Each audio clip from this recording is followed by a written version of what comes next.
Segasaturn, SHIRO.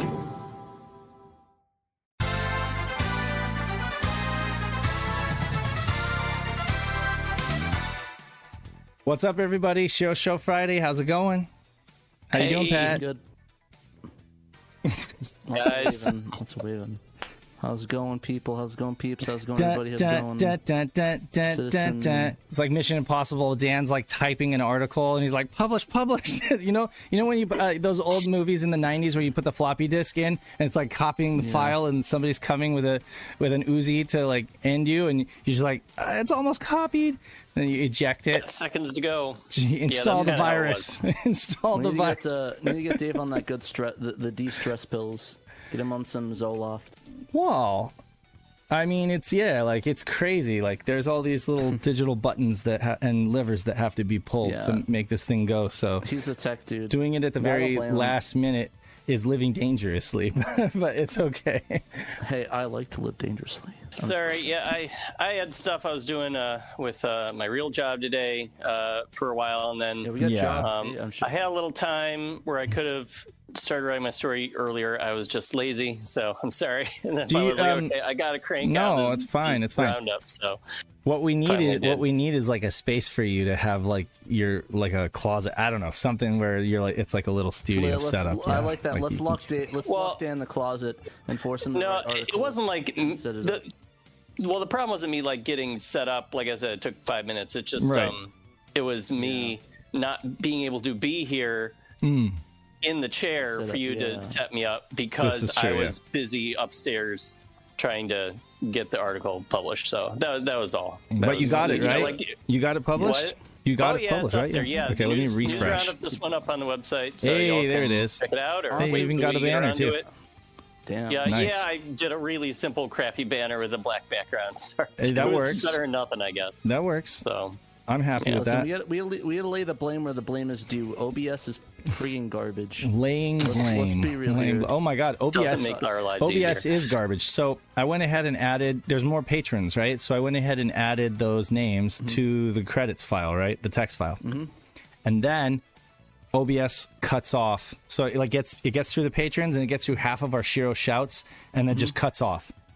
This is a new fun little bug, and you can type it into the text field, or you can use a text file. Either way, it just doesn't want to do like the full credit sequence. So I basically had to get rid of our SHIRO shouts and just do like the production credits at the end. So I got all of the patron people on there, and I got our production credits, but I had to get rid of the SHIRO shouts because it's just until I can figure out OBS.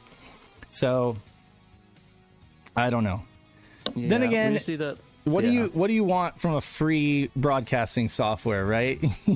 I guess. I'm sure that the people that work at news stations and stuff, you've seen the bloopers, the blooper reels and stuff. I'm sure they have their own. I mean, I'm not wearing pants right now, so. No lie. OBS often barely streams. Yeah. Scotty Mo, that is perfect. Often barely streams. I'll pay for a software that doesn't suck, but everyone wants multi-subscription for stuff like. Adobe wants I can't buy I love buying the Adobe stuff straight out because I totally bought it all the time. I never did anything illegal. But yeah, I like buying it straight out, but what I don't like is paying a subscription fee for it. That's a no-no. I don't for sure. I don't want to pay that much money a month. I'd rather have it once and that's it. How about overly borked software, or I don't know. Every time it goes, do you want to update? I'm like, do I roll the dice, and not have SHIRO Show work? No, yeah, really. OBS stands for only the S word. As if we don't have enough technical difficulties already, without adding to that. So my favorite thing though, hey guys, here's a fun thing you can do at home.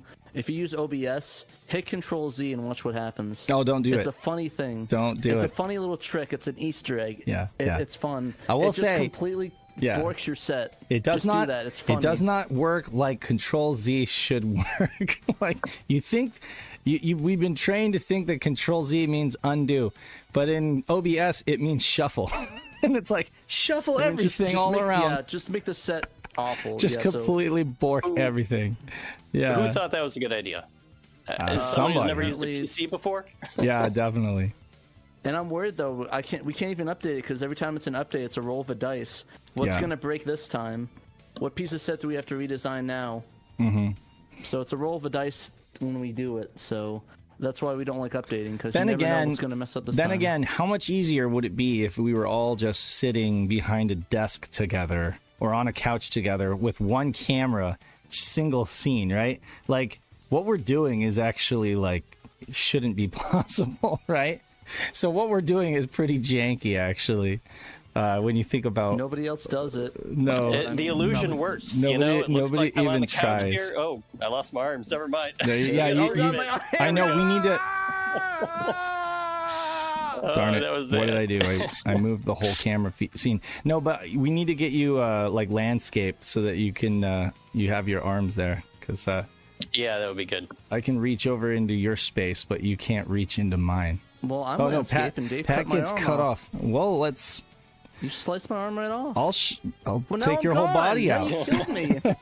No, I'm this gone is... forever. You want to see how the sausage is made? I'll show folks. I'll give Over you some here, sausage. that's the man behind the curtain over there. See? It cuts off. Even if Yeah. there you go. So that's... What you Maybe- guys need is a bigger scene. It's on my end. Yeah, it's on your my end. end. Here, Yeah. I need to fix that. I can increase my arm length, guys. Watch it. With the magic of anime on my side, I could do that. I'm really interested to see see if I what can- what you're doing here. What are you doing, Pat? I'm increasing my arm length. You need to cut the see? My Okay. arm's loading, guys. It's a loading mechanism. That's it. That's all you get. There's not much there. There's my not much arm's there. You loading. look like a veteran. You need to uncut it off. You cut it off. No, I'm... My arm is loading in. It's the algorithms are All right, working. You fine. just need to see. Okay, fine. It's loading my arm in. See, it's like I'm on dial-up with this arm thing. Are you for real? Like, are you doing this, or is Yup. it actually loading you in? I'm hitting the crop button. And it's uncropping my arm. Okay. Okay. I just think it's funny. It's like my arm's downloading into the mainframe. Oh my It's God! Like downloading into the set, guys. everybody who's just happens to be listening to this on the back end, has no idea what's going on. No. Oh, sorry, my arm's I promise undownloading you, now, folks. sorry. I promise you, folks, that it's entertaining to watch. There we go. Now my arm. Okay, you can cut the rest of it off. This is as much as I can do. There we go. There we go. Now That works. I can pat Dan on the back. I can. You got some now I weird. lost my arm. There you go. You there got we some go. weird The like illusion is there. glitchy pixel Down thing or going turn on. over here. Yeah, I don't know. That could actually be Dan's camera. I don't know. Dan's mirror. My Dan. camera's Dan creating Margera. glitchiness. No, I don't know. Or is... Rubbing his back. Let me get you there, Dan. I got you. There you go. Scratch that back a little bit. Thanks. Feel much better. Anyway, yeah. Wow. Any Pat's on updates? this loading line by line like a Spectrum 128. That's guys actually wanna- how we're downloading. wanna see we're something? running this off a Spectrum. I got something. Did you ever pick up something that you totally don't need? And you know you don't need it, but you get it anyway? I did too. Let me actually get my thing too, but I'll let you do yours first, and I'll get mine. I'll let you whip it out. Yeah, I was taking pictures of all my Dan, unneeded you things got in my that too? lightbox. Shit, give me a second. Oh, hey. Now, Nice I Dreamcast. I need another Dreamcast like I need a hole in the head. Like I've already got enough of these. I've already got, but this is a launch Dreamcast. Okay, I'm surrounded by Dreamcasts now. It's a You launch- can't see it on the podcast. it's a but- launch This morning, Dreamcast baby. with got the games for Dreamcast. $80, and guess what? The Wow. listing, it was an offer up listing, and the listing said barely used, and they weren't kidding. The darn thing is like whiter than teeth whitening. It's like this unit is like incredible. I don't know if I Are can- you sure it wasn't just guys, like retro launch braided or day. something? No, I'm 99, positive baby. positive that this thing is like, no, I don't want to take it out. It's too convoluted. But no, yeah, it looks amazing. None of my Dreamcasts come anywhere close. How did that Hold happen, yourself, Pat? we'll smile. So wait, Pat, did you seriously just pick this up? No, I picked this up like 3 years ago. Oh, okay, all right. No, sorry, 5 years I ago. was gonna say I didn't get the memo on us all supposed to Yeah, buy we got Dreamcast. You didn't get one either, Dan? This No. is what we spend our Patreon money Wow. on. We just buy inbox Dreamcast for y'all. From y'all. This is ours. Thank you for the money. And now Anyway. no, I'm just joking. My Dreamcast is upstairs. Yeah. Under a TV. This is actually in the office, in my office when I worked at an office. I'm not going to specify to dox myself, but this was sitting in my office, and then because of COVID, we pretty much moved online. So they're like, "Oh yeah, by the way, you don't have an office anymore, but yeah, go get your stuff." So this was sitting in an office barren for like 3 years. Really? So Yeah, mine, because there's nobody there. my playable, or the one that I daily drive is just down here, like just down there in front of me, and it's a little yellow. It's not like cigarette smoke yellow, but it's you know, it's uniformly beige. Let's just put It's it that uniformly way. cigarette. And it has a mode in it, and I love the darn thing. But I don't think I'm gonna mess with this one that's in box. I think I'm just gonna leave that as like my backup emergency Dreamcast or whatever. But yeah, so Well, my pickup this past week, which was also It's partially my turn, Dan. You go next. Pudgy Bunnies. What? Oh, sorry. You can go. no, Dan, you don't go. Okay. don't let him stomp on you. Go ahead, Dan. Okay. So You go before, I Dan. don't have it with me for show and tell. I didn't bring it over here, but I got a little Nendoroid figure of the Sega Saturn, like anthropomorphized girl, which I did post a few photos, Pudgy Bunny posted a few photos in our SHIRO Discord, so you can check it out there.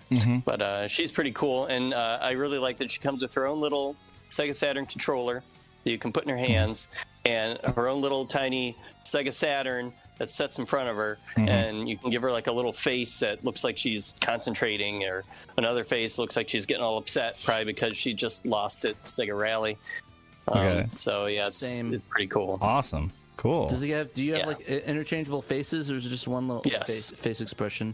Yeah, Nendoroids always come with multiple faces, like faceplates you can kind of swap out. So you can kind of have them, maybe winking or looking angry or looking, cheeky or something, whatever. So that's one of the fun things about Nendoroids is they come with different arms and accessories and faces and whatnot. So you can kind of do all kinds of different poses. So Okay. yeah, they're pretty cool. And I got the Sega Saturn one. Nice. Can you show it on the set? I want to see it. I cannot because I don't have it Oh yeah. on me. I would have to get up Okay. to go grab it. Fair. We'll ask Pudgy Bunny if she can deliver the goods. Okay, that might be happening at the moment. If you That give me might be- five Pudgy Bunny, deliver the goods. She's got delivery Well, service. not- Float in Sorry. from Yeah, I Dave's need side to- here. Here we There we go. go. Okay, here we go. We're getting the goods. Oh, Hey. Sega Saturn, Sean. Oh, that I is suppose. cool. Yeah, like put it Bring way it up up to the front. camera a little bit. Nice. Yeah. I like her face. A little blurry. But yeah, we just kind of went with sort of I guess she's sort of, she looks like she's concentrating. She did have like a happier It's like face. she's but concentrating. Yeah, we went with the one where she's like, I'm gonna do real good at playing Virtua Fighter, and then she gets owned by whoever she's playing against. So, and here's the little Sega Saturn that she comes with, the little tiny accessory. So, Oh, cool. yeah, it's fun. That's awesome. Yeah, very cool. Pat's making the my pickup. American Psycho face. Like, ooh. Nice. I need Yeah, to watch that nice. movie again. Yeah. Huey Lewis is what did he The say? friend- Like he's like, I don't really go for. I like their early stuff. Yeah. Try getting a reservation at Dorsey now, you son of a bitch. Or was it try to get somebody at Dorsey? I forgot what it said. Try a reservation at Dorsey. I forgot what he says at the end of it. But Oh, I forget. It was actually Genesis that he was like bagging on their early stuff. He's like, it was so esoteric, and he's like, but I really like. What was the album that he really liked? The Land one Like with That the on Broadway. no, much later than I that. don't remember. Duke. He was like Duke. Such a Dude, great really, album. That's a hot take. Yeah, that is a hot take. No, but in the 80s, it wasn't a hot take because everybody was like all about the more pop stuff that they were doing. Duke and On. Actually, but Duke has some great songs on it, arguably. Turn It On is really, really good. And also, listen to that one. what was that other song? It's the first track off of Duke. It's incredible. So actually, that's a pretty good album. That's the album I would say that is the turning point where they became not Dave, what? you're saying that you agree with the crazy murderer. I think I and am. his Well, opinions. No, Okay. I'm just saying Just that to it's a be good. clear. I agree that it's a good album. I don't agree that their earlier stuff is bad. I absolutely love or early esoteric. Genesis. Lies Yeah. Down on Broadway is their best album, and nobody can argue that with me ever. Because if they do, they're dumb. Selling England by the Dave. pound. Selling England by the pound, or I don't Foxtrot. know. Either one of those. Foxtrot's good, but the thing is that the concept album sells me on it. Well, Like, I no, think that's the what Lamb really Lies Down sells on it. Broadway is phenomenal, but it's again, wasn't it the last album that Peter Gabriel was on? Yeah, and by that time they were fighting and stuff like that. I feel like there was like this bad synergy or whatever. I mean, bad the same juju. thing with Roger Waters. I mean, The Wall, that was like the second to last album he released with Pink Floyd before the final cut, which I don't count as an album because it's absolute garbage. Like, you can feel that. You can feel the discourse, even in Beatles, in like, what is it, Revolver? Or what would be the album where they were just really like at each other's throats? Not a White Album. The White Album is very disjointed. No, but that's still a great album. Even their bad albums are great. The things that so welcome to SHIRO Music Chat. Yeah, welcome to Music Stream. Oh, it's on RoboDig. Here's my someone mentioned Eva figure. I got the Oscar, but maybe I gotta get some different Oscars. You gotta get that. Oscars. So, yeah, hopefully I'm not a robot now. Thanks, Scotty Mo. Good. Okay. You sound good. Yeah, Pat, you need to buy that Ray figure with the long hair. She looks super cool. That was posted in chat the other day. You know, I'm not a big Ray Go with Asuka. But I mean, the long hair looks cool though. Does she have the suit, the white suit, like from the 3.1 movie? I think she did. Yeah, it was like the 3.0 plus. Scully etc is like, when do they talk about Saturn? We talk about Saturn when we talk about Saturn, son. So just so folks understand, we have 4 shows. We have the mainline podcast, which is just all Saturn every day, Saturn. Then we have Editor's Corner, which is Saturn and adjacent Saturn topics. Then we have the interview archive where we're interviewing like industry professionals and stuff. And then we have SHIRO Show, which is literally just shooting the shit about whatever, plus a little bit of Saturn and news and stuff thrown in. So yeah. I hope we get to the Saturn news. We've got a lot of it this week. We'll get there. We actually decided to skip it this week. So we could just get right into it if you want. I got one more update though. Okay, one more update. I got to do my thing. So somebody sent me. I remember I posted a thing about animated cells from Soccer Wars, and they're asking like $500 for like a Iris one. So some fan messaged me on Facebook saying, "Hey, they got these cells on eBay of her for pretty cheap." And I was like, "How much?" It was like 100. So that is cheap. I saw on Yahoo Auctions, and I picked it up, and I got. You got. It's keen. Oh God, it's okay. That's right. Hold on a second. Hold on. Here, I'm gonna move it back, and I can fix it. No, it's cool. I can fix it for you for just a second. Here, check it out. Like that. There we go. Yeah. See, I got the. Oh, it's so bright. I'll put it like this. Favorite character, of course, Iris. It's a self Iris from the OVA. So yeah. It's actually like So basically, the way that cells work is they take a picture of it. Mm-hmm. They take a picture of the image, and this is what was on screen. So I have a piece of Soccer Wars history. This was what they took a picture of. So when you watch the OVA and you see her doing this pose, that's actually pretty cool. That actually is this shot that I own in my hand, and that is mine. Yeah, and 100, and that's not bad at all for animation frames. Those things go for crazy prices. Yeah, so I'm really happy I got it. Thank you, shout out the dude on the Anime Cell Collectors for posting that. I love Soccer Wars, and Iris is my favorite character, so thank you. I'm gonna get a proper frame for that, and I will put that on the wall and put that in the Soccer Wars collection next to the Dreamcast.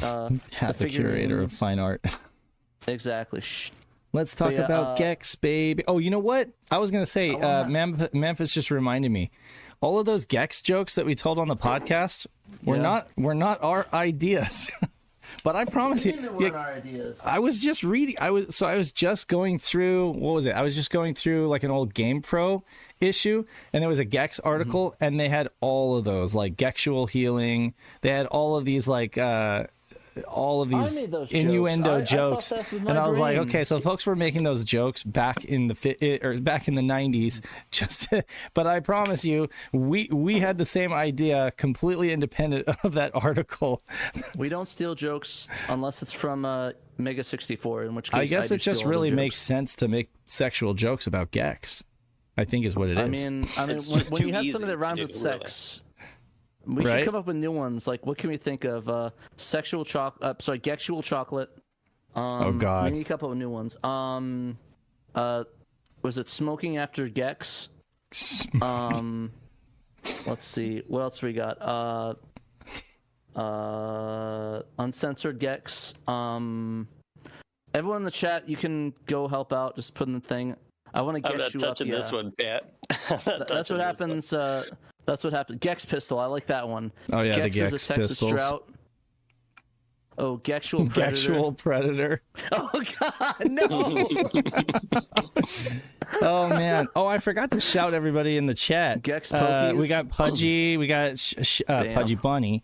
Shadow Mask. Sega guys. Oh, James is here. Sega guys. Okay. Scotty Mo. Tom Fum. Stuart Stapleton. Dan, of course, sitting right next to me. David Zaney. Derek Pascarella. What? Exploitation. Exploitation. No, B Husker. Scotty Mo's funny. B Husker. George Howe. Neil Henderson. Shouts to everybody here. Slow Coin is here. I like some Hugh Jazz. Sega Steve is here. Hugh Jazz. I love some Gex with some Hugh Jazz. But anyways, let's see here. Well, this is getting pretty bad. This is getting pretty bad. It's been bad from the start. Hey, everybody! Everybody, give us a thumbs up if you have a second. Just give us a thumbs up on the stream, and if you have a second, then share it out on social media. That helps us. Gexploitation. Get registered Gex offender. Jesus Christ!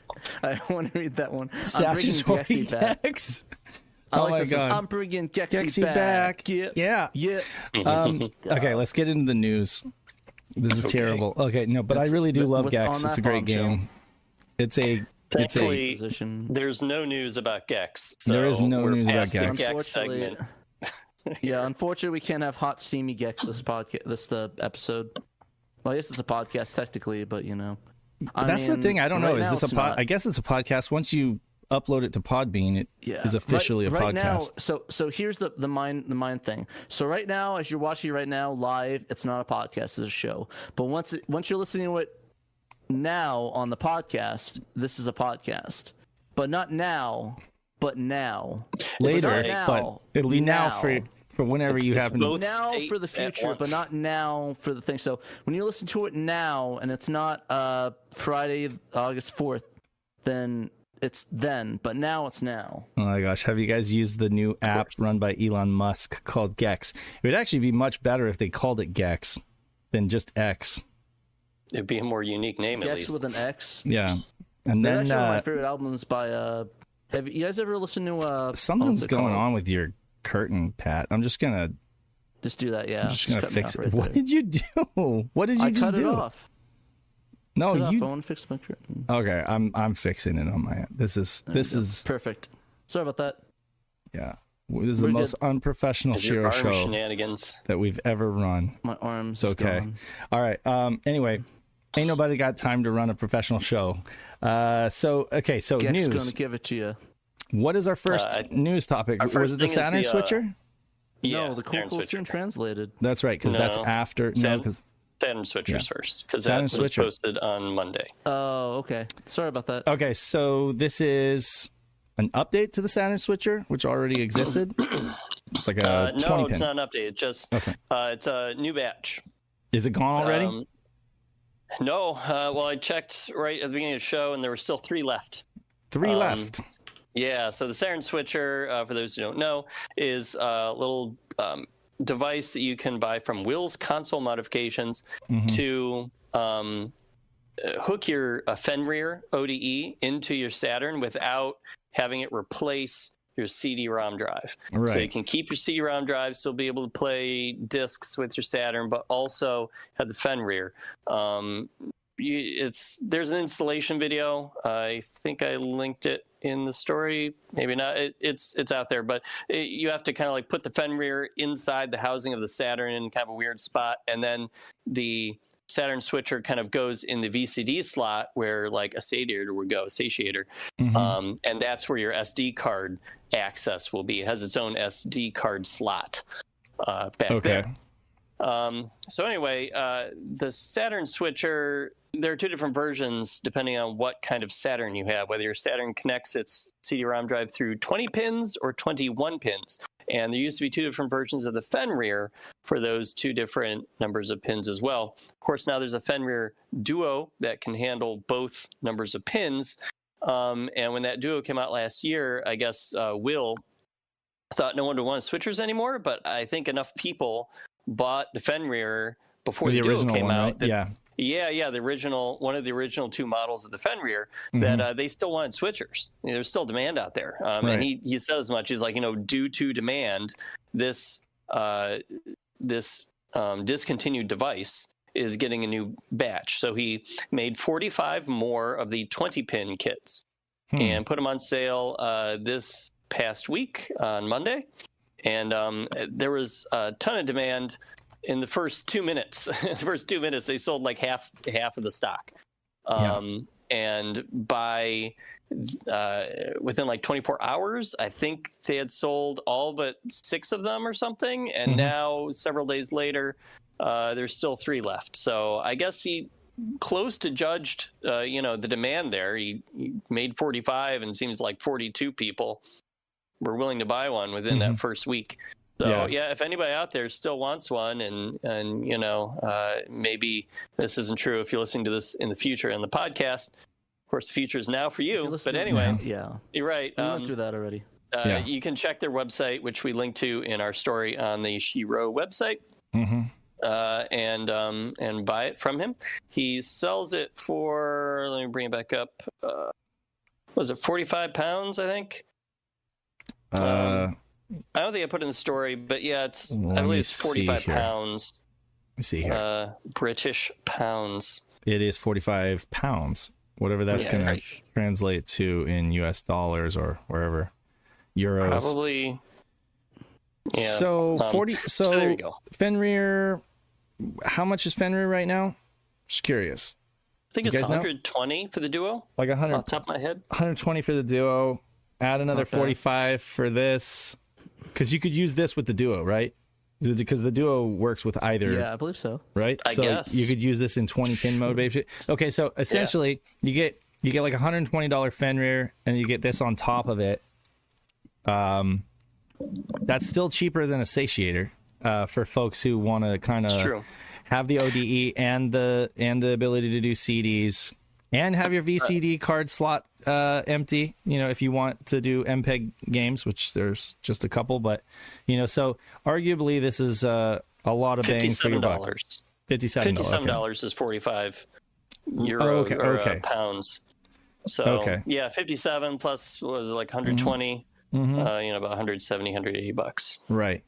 So, and David Zaney says, I've been thinking about a mode. I mean, the mode works great too. With that, your VCD card is still free, so you could do, VCD card game, MPEG games, but then you really do not have a CD drive. So, I mean, again, if you have a broken if you just buy like a cheap broken Saturn, and you polish it up and everything like that and put a mode in there, the mode is pretty expensive too, right? Like the Fenrir is definitely the most economic option, I think, at this point, right? Yeah, it's economical, but there's quite a bit of issues. Honestly, it's going to sound... No, I was going to ask you that. I was going to ask you, like, what are the things that folks should be aware of if they're going to jump in on the Fenrir side? The software, the controls at the menu for that is pretty bad. Like, for some reason, it'll just be blank for no reason. It'll just be blank. Then you have to like hit a button, reset it a couple times, or like turn off and on the Saturn.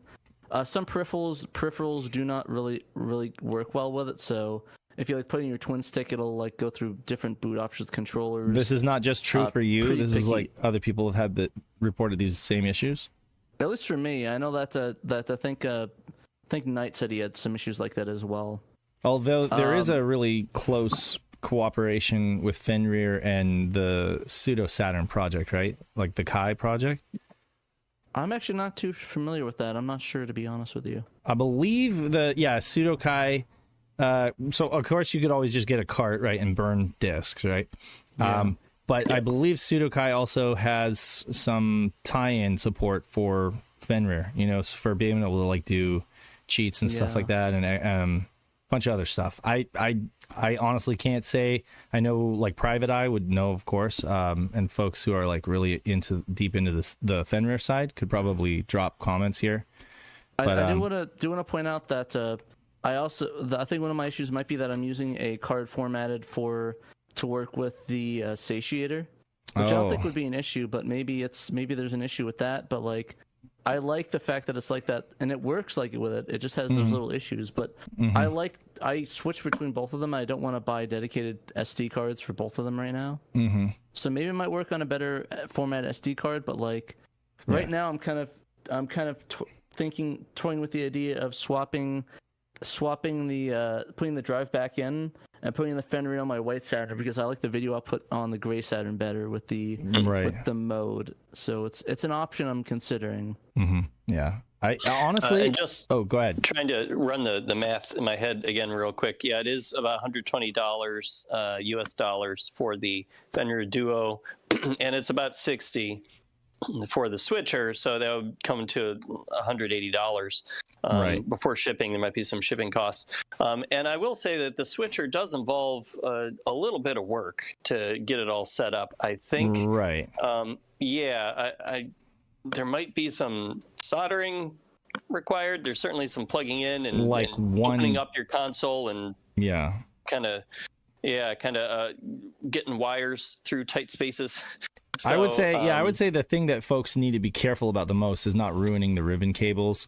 Be very careful about when you're attaching them. I think there might be one soldering point, which is not a big deal. But you do need a soldering iron and enough confidence to use it. Which isn't nothing for some people. And the satiator is plug and play and costs $260. So, that's 80 more bucks. Wait, then there's shipping too, right? Because it's $250. Wasn't it $250 and then shipping? Well, there's shipping costs for the other two things as well. Sure, that's true. But again, it just puts satiator's definitely like, if you need that, if you absolutely need to be able to use it in any Saturn, And again, like I said, I cannot overstate how important that was for us at a convention. But for like people who are just like gonna set it and forget it, daily drive kind of thing, might not be worth it. Might be worth it to get a Fenrir. What I can say is there are issues with every single ODE. Okay, Fenrir, mode, and satiator. I've had issues with all of them. I like them all. The satiator every once in a while just decides to not reboot for me, and then I have to sometimes it'll go to the multiplayer menu. I'll have to reboot again, or maybe it'll do like a black screen or something like that. I'm sure that it all really comes down to the SD card. I'm sure that it all really comes down to, because think about very sensitive. Think about the possibility for failure when you unplug the SD card, put it into your computer, copy something over to it, and you put it back in, right? Like there are several opportunities for failure there, or for variables for like not good contact or whatever, So, but either way, you're going to experience issues on all of them. But I'm impressed with all of them. Honestly, the mode was great for commercial games. I only had problems with homebrew stuff. Really, but the mode. I was the one that had issues. Dave didn't. I don't think he did. Dave had issues with what? You said he had issues with the Fenrir. No. I haven't had issues with the Fenrir. I say that was me that had the issues. That was Wait, hold on. Interesting. What issues you had with the Fenrir? Yeah, so it was Pat that had issues with the Fenrir. And again, it wasn't like you weren't able to use it, right? It was just like little things here and there. Yeah, honestly, to be honest, if I had to pick, the one that I had zero issues with after everything's set up is the Rhea. Like the Rhea, like nothing for nothing. Even though you have to get a weird format for it, even though you have to format the files weirdly, it worked all the time. And even like with the homebrew, I had no issues with it. Like everyone, I remember, I think you were doing the mode and had issues with it. And like I was the only one that wasn't running into any issues on the Rhea. So it was like it worked perfectly. So if you want if the setup is annoying, but like if you want something that's going to be the best and you support everything, I definitely would recommend getting a Ray or Phoebe if you really want that. If you can, I wouldn't even recommend that anymore, just because I don't think that they're readily available. But it'd have to be like an aftermarket. I'm just saying, one, I think. Yeah, I mean, if you could pick it up on eBay or something like that, then that's great. But I mean, I think I do wholeheartedly recommend the Fenrir just because of the price, because of the fact that it has the Wi-Fi support. because of it's all coming. I don't think it has Wi-Fi support working just yet, does it? It's there. What I'm saying is no. Yeah, it hasn't. It's just has to be turned on. Basically, it has to code it, right? But it's an ESP32. Like the ability is there, whereas it is not on the satiator. You know what I mean? Yeah, like they're going to have to put out a hardware revision, not just a software revision. So it's like with the Fenrir, you have that potential there from the get-go. And to be fair, like you don't need the Saturn switcher with the Fenrir. You could, if you're totally okay with not using discs anymore, which you really won't need to anymore with a Fenrir. Technically, you can just put your Fenrir in there and go. And so that is still the cheapest option. My daily driver Saturn has an old Rob Webb chip in it, and I was burning discs and playing CDRs for years, and it just died last year. Like it was only like 6 months ago, or actually it's been a little longer. It was right before PRGE last year. It just crapped out on me and stopped working, and now it won't even read commercial discs. So I was like, okay, it's a good thing I have the satiator. So if you're in a boat like that, then I would say ODE all the way.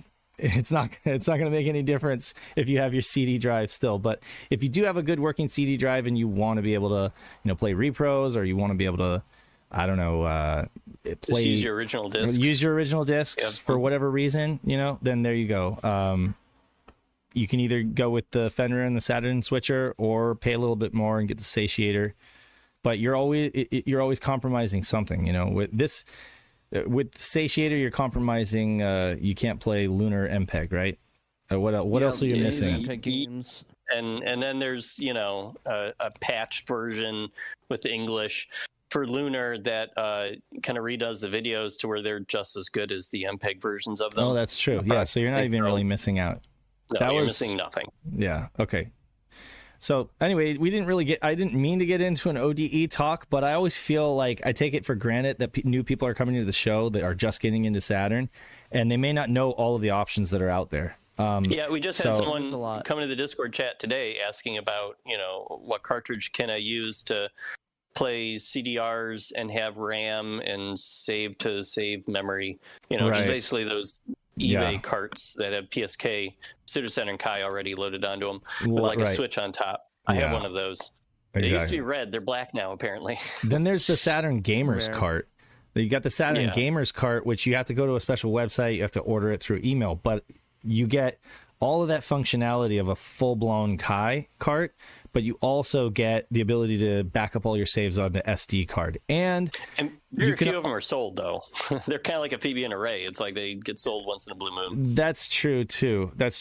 But, I mean, if you can get your hands on one of those, it's amazing to be able to use those for, what is it, that shoot-'em-up collection where you can, like, make your own shmups. Yeah, Dozemon. Dozemon 2. And Dozemon. I mean, because the cool thing with that is there's a bunch of really awesome shmups that have been made by people over the past few decades that take up a lot of memory, right? And you can put those on the SD card and use them with that cart. So technically you can do that with a satiator as well. But it only works with like really small games for Dozemon 2. You can't, you can do that.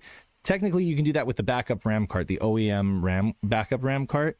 You can put Dozemon 2 games on there, but you can't fit much, because those games are huge. You really need like an SD card to be able to do that. So, I'm gonna just skim right past SHIRO show last. Okay, go ahead. I just want to say that somebody said I believe there's a ROM cart collection that you can get where it's like all three of them on one ROM cart. So if you want to pick that up, you can. I think. I could remember seeing something like that, so it's an option. Okay. Cool ton. I'm just making sure we cover any questions in the chat. Cart-based ODE looks interesting. The only thing that scares me about that is the way that you connect it to the Saturn. Those pins are so unreliable, honestly, it's a good point. The Saru, the Waska or the Saru cart has a lot of potential there. Although the cart slot doesn't instill confidence. And then, like I say, I was just trying to set up for Netlink the other day, and it booted into the Netlink menu, but I actually did not have I couldn't dial out.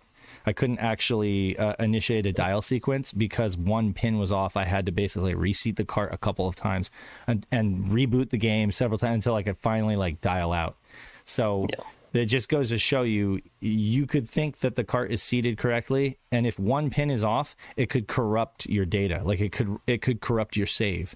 It would basically write a save that is incomplete or just not able to be read back, you know, because it's just corrupted data because one pin was not connected. So that's the real risk of trying to do anything with that cart slot.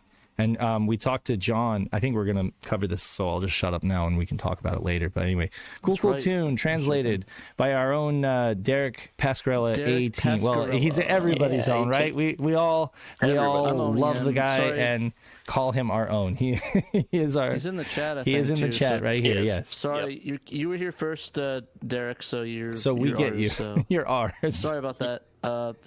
Fight us in court, Dreamcast Junkyard. That's right. Dare you. That's right.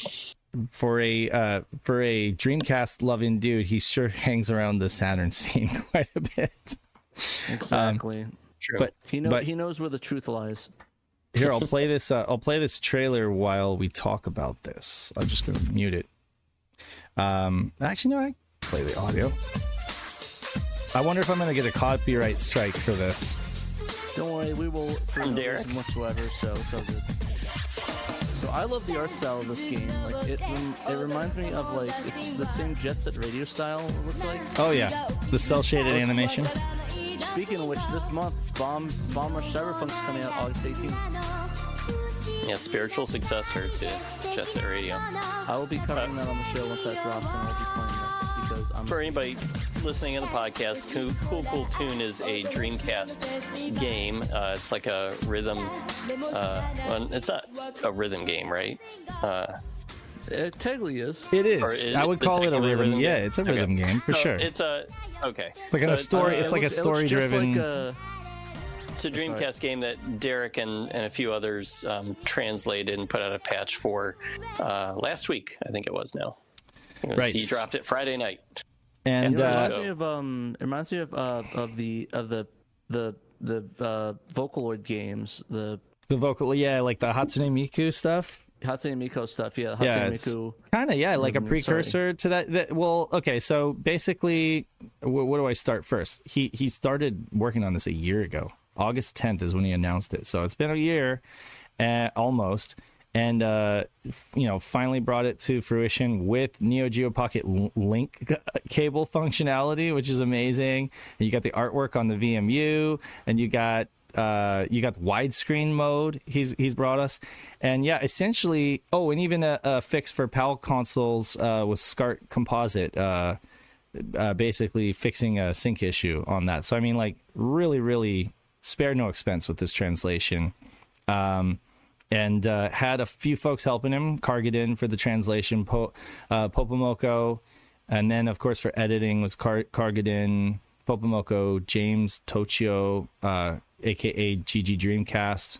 Playtesting was Popomoko, James Tochio, and then Derek, of course, and then UV for the graphics, I guess. Oh, and special thanks to Nanashi. I'm not sure what they did, but special thanks.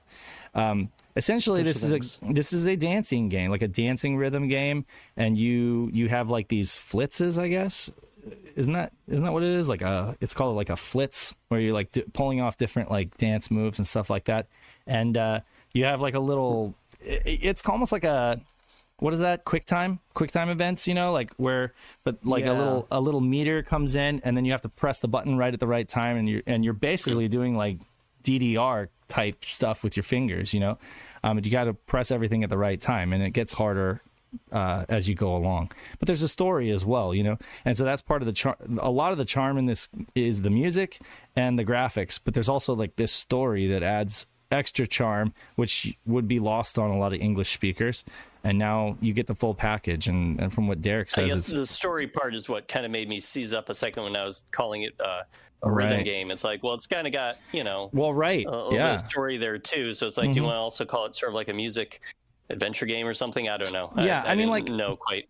Like Parappa had a story too, kinda, but I think this is a little bit more than like Parappa. And one of the Hatsune Miku games, Project Diva X, does have a little bit of a thin story to it as well. So I mean, I guess it's not unheard of with music games. I just wanted to mention real quick that Derek did say in chat that Nanashi did compression tools, which saved his life. Nice. LOL. Oh, okay. And didn't want to be credited or something because it just says special thanks. But that's awesome. Okay, awesome, cool. And Nanashi also helped with a couple previous games. Cotton 2. He hacked in the translation, and I helped edit it. So. Excellent. Nice. Excellent. Oh, and this image right here with the cool TOON and everything is also GG Dreamcast's excellent photography skills. But yeah, no, this is insane. Can't wait to. We're all taking GG Dreamcast images. Right? No, I used an image of theirs for the because I just needed to get something out for that. What is it? The update on DreamPie. I was like, oh, here's a top shot of the Dreamcast that I can put the DreamPie logo on top of or whatever. I ended up changing the image, and they were totally cool about it. They were really cool. They were like, oh, maybe you guys can use my artwork for like a book or a magazine or whatever. So that's really cool. I'd be down. But yeah, I definitely didn't mean to like yoink someone's image. I just found it shared on social media and didn't know that it was theirs. But anyway, it's all good. I do hope that I agree with James. I hope that Derek does Sega Gaga someday. That would be amazing. Yeah, I want to play some Sega Gaga. I thought somebody was working on Sega Gaga. I think there's a team. Yeah, maybe. I don't know. That's what working on that. I think we were talking about that a couple episodes ago, and somebody said somebody was working on it, but I haven't actually heard. I don't know who that is. Well, if anybody wants to download the cool TOON translation, we do have it linked in our article on the SHIRO website. So check it out. Enjoy it. Thank Derek, aka A-Team, Derek Pasquale, aka and his team in our show. Yes, and his team. Yep. Maybe they should just call it the A-Team. Or no, wait. If you can find them, that already is A-Team. Now I just want to do an edit with like all the staff like on like all the scenes. Who do we make Derek? Who do you think Derek? I kind of want him to be Mad Murdock because Mad Murdock's the greatest character on that show. Watch, I'm gonna make him. Is it Mad Murdock? Is that the one that does Derek the is peeking over your shoulder here. I keep forgetting. If anybody knows who Mad Murdock, he's the guy that plays Barkley on TNG as well. So that's why I always find it funny seeing him there because it's like he plays such a wimpy character in that show, and then he plays like an outrageous one in A-Team. It's really funny. You should have dropped it on Wednesday though, Derek, and say on Wednesdays we play Pink. Pretty in pink, and I watch that again. This little speech bubble looks like a sperm. I'm not gonna lie. No. But I think somebody said that last time. I think somebody said that last time. They were like, whatever that is. It's oh god. Anyway, okay, so moving right along. There's a Gex joke in there somewhere. There's a Gex joke in there somewhere. If you have enough Gex, you can get get that speech bubble. Pink sperm, I guess. Yeah, so Pat and I sat down with John Linneman of DF Retro, of Digital Foundry and the DF Retro series to just talk games and 32-bit console idiosyncrasies, weird rendering things, we didn't get too deep into the technical weeds. I would say it was more of an introductory cast because John said he was interested in doing more of these. So folks, definitely let us know if there are like specific things that you'd like us to ask him in like a round 2, and we could get more technical with the questions for John in terms of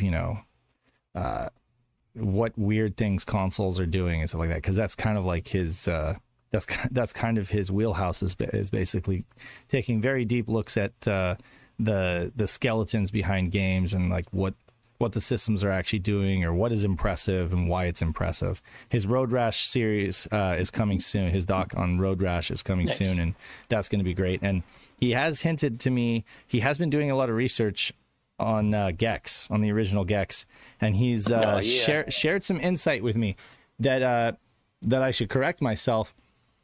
I've been saying that Gex looks better on the 3DO, and it does. It does look better, but it's not because of why I thought, which is that I thought that the 3DO had like a different color bit depth or whatever.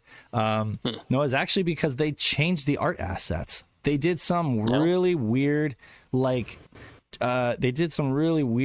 cranking to the art assets for the PlayStation and the Saturn version to where they like bloomed all the whites and crushed all the blacks and got rid of the dithering, and just the detail is lost. Like a lot of the art assets, yes, the game has more contrast and it maybe like pops a little bit more.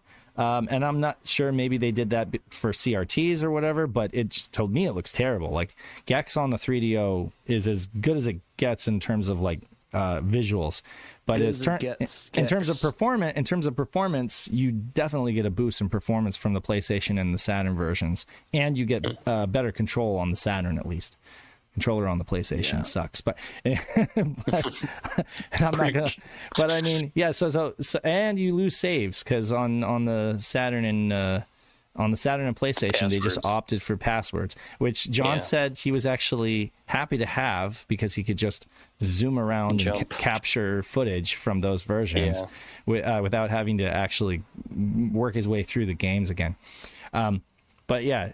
It does, and I'm hoping that he does end up doing a series on that, so I can finally not feel like I'm crazy thinking one looks better than the other crazy. Side by side. I know I'm crazy anyway. But yeah, one of the things I did like talking about is that he worked on that new game RZ, the Jewel of Faramore, the spiritual successor of Zelda CDI, which I really was excited about because I think that game looks like a lot of fun, and they actually have a lot of nods to the other CDI games. And here's the kicker: they made this one good. Well, that's what it looks like. So it remains to be seen. Yeah, it remains to be seen. But John says it's good. He says that it's got a lot. And why would he lie? Stuff. Why would he lie? Like seriously, no. If he says it's good, so I'm excited. I am. But, and he was of course, Audi is behind too. that, right? Audi is like the one making it happen, right? Yeah. So it's going to be good. I'm excited. No, I'm super excited for it. They said I like the description. He's like you said, it's more like a monster world than a Zelda CDI thing. So I'm gonna like that. The gameplay portion of it, right? Of course, like it definitely has. It definitely has. They definitely captured the CDI Zelda animation style for sure. You know, I like it though. It's a great aesthetic, and it means more YouTube poops for us. So I'm happy about that. As long as I can have people say like raunchy stuff using word cutting, I'm fine with that. It was such a weird aesthetic as far as animation goes. Like everything was like thin black lines, you know. It's just such a weird looking aesthetic. But again, it's so of that time. It's cool though. I mean, it created a generation of fans and inspired an art style. So I mean, I can't really. Like, as bad as it is, like, I'm just happy of what it does, and I'm glad that even bad games, like, I mean, even I'm hearing hype for Plumbers Don't Wear Ties, which, spoilers, somebody in the community did work on that.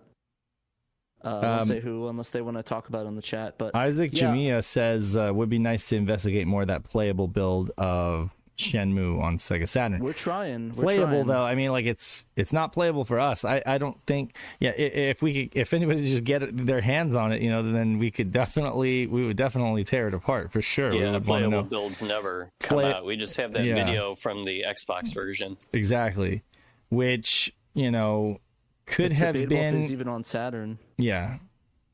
Exactly. So I don't know. It remains to be seen. SSG believes that it's out there. I was talking to him, and he spoke to somebody who claimed they had it. I mean, I believe that he probably saw something. I don't know. It's just I think it's like any of those things, like Sacred Pools, or if you watch Hard for Games, you see they've got like Zelda 64 Space World stuff coming out that like all these years later. It's out there. I'm sure somebody has it. I'm sure of the many copies that were made, because he made a copy, or went on record saying that he made a copy for everyone on the team. I don't think every single copy was destroyed. There must be a copy out there. It really just comes down to like, can anybody share that? Crazy things have happened. I mean, they have They found playable builds of Conqueror 12 Tales, the original intention on the N64. There's another game, I think they released Dinosaur Planet. The demo for that got leaked out. Yeah, before it turned into Star Fox. Yeah, and then there's another one I forgot. There's another rare one that they unveiled or showed off on that's a playable state. Yeah. But, like, I mean, they're not probably going to release those ever, but... Like Considering it's out there. Yeah, considering how far they got, you know, with like you could see from the footage that they got all the way through, you know, the Kowloon. They got through Kowloon, they got through Bailu Village. That's like basically the first 2 games, right? And again, I don't know if those scenes are disjointed and not edited together, or if they were just like working on different scenes like kind of non-linearly. It's possible that it's all like weird disjointed demos strung together, but either way, I think that right there is like the white whale. That's the thing that Saturn fans want to see the most come to light, right? Well, that and Virtua Fighter 3. That and Virtua Fighter 3. Well, but the thing is with Virtua Fighter 3, we have even less proof that ever actually, you know what I mean? Like, I guess. Even the screenshots that are out there, people say are fake.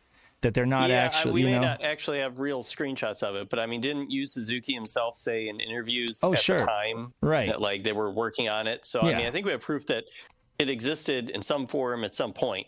Right. Just we've never. Like I'm not saying it doesn't exist. I'm saying we have even less to go off of with that. Whereas like there is definitely something very tangible out there. There's a tangible Saturn Shenmue out there that's just waiting to be unearthed or shared by somebody who's sitting on it. Virtua Fighter 3 was completed for the Saturn. Like it was ready to ship, and Sega of Japan, I don't know if this story is true, but supposedly Sega of Japan was like, no, we're about to launch the Dreamcast with a port of Virtua Fighter 3 that we had Genki do. Right. So we don't want that to compete with the Saturn version. So yeah, no, we're not going to ship your Saturn version that you just spent months or years working on. Which probably made Yu Suzuki a little mad, but I bet. Yeah, but it's out there for sure. Like, I mean, all puns intended, that it's out there for people to play. Like, it's out there. There's no doubt. Yeah. But yeah, like I said, there's a lot of options and a lot of things for people to try, and I'm really excited for the notion of seeing these things in the wild. Like, I think stuff will come. Like, I mean, there's stuff that we didn't think we'd ever see. Like, that's true. The Castlevania Resurrection that came out, that nobody thought that was possible. Yeah. Dinosaur Planet. I'm trying to think. Sacred Pools. Like it was just a couple pictures. It was just a couple pictures. Whether or not you think it's a good game or not, like we never thought we would actually get it. You know, we didn't even know that we did have it because it was under that Rebellion. Name, Rebellion, different name. Exactly. Yeah. No, that was crazy too. Did we know? Yeah. So yeah, it's I don't know. What do you guys think is probably the craziest thing that they found that you never expected them to find? Like demo wise for you guys. Well, like betas. You know, like we for a while there. Okay, so like maybe 5 years ago, I would have been really, really impressed with Sonic Extreme being unearthed, right? And I would say that I still like being able to play like the original demo would be great, but the fact that the community has come in and kind of filled the void with working approximations of that, you know, like I mean XL2 did an amazing job replicating the Metal Sonic battle, and then Voxel did an amazing job giving us like the closest thing to being able to play that demo at E3 96. And so didn't a lot of the art assets and the music assets actually leak the original ones? So I mean, that is sort of leaked out. So he made it using Unreal and then ported it, or I think that's what he's. No, I'm sorry, not Unreal. What's the engine? Dang it! What's that game? Unity. Unity. Yeah. So he built it in Unity, but he took all of the assets that were ripped, I guess, and leaked online from the original demo. Which was made for PC. It was never I don't know. I'm unclear on whether that part was ever playable on the Saturn, because what people played at E3 96 was just the Metal Sonic demo. Right. The story goes that Sega Sonic Extreme was being made on a PC, and they were like, well, we'll just port it to Saturn later. And then supposedly they did do that, but they found that it was running at less than 10 frames a second. It was like unplayably slow. Right. So arguably what Voxel gave us is better than what we would have had, you know? Yeah, exactly. So I don't feel as much of an itch to get that that's like basically that itch has been satisfied. We basically got to see what it would be like to play Sonic Extreme on the Saturn, and I think we all agree that it's probably better that they didn't release it, right? At least as it is, right? Because while it is an impressive tech demo, that's what it feels like, right? It feels like an unfinished vision, right? It feels kind of like a tech demo, but, right? Yeah, and I mean, the I would original love them to finish it up, though. Sure. The devs even, I think, admitted, like, we know this needs. I think there's like quotes out there from interviews saying, like, we know that this needs more TLC and touch-ups to make it a retail product. It's not a retail product yet. They couldn't get it there. Scotty Mo is absolutely 100% correct. Sonic World, the little playground that you get in the Sonic Jam compilation, the little playground that Sonic Team built, that's a Sonic game right there. Like, that's Green Hill Zone imagined in a doable.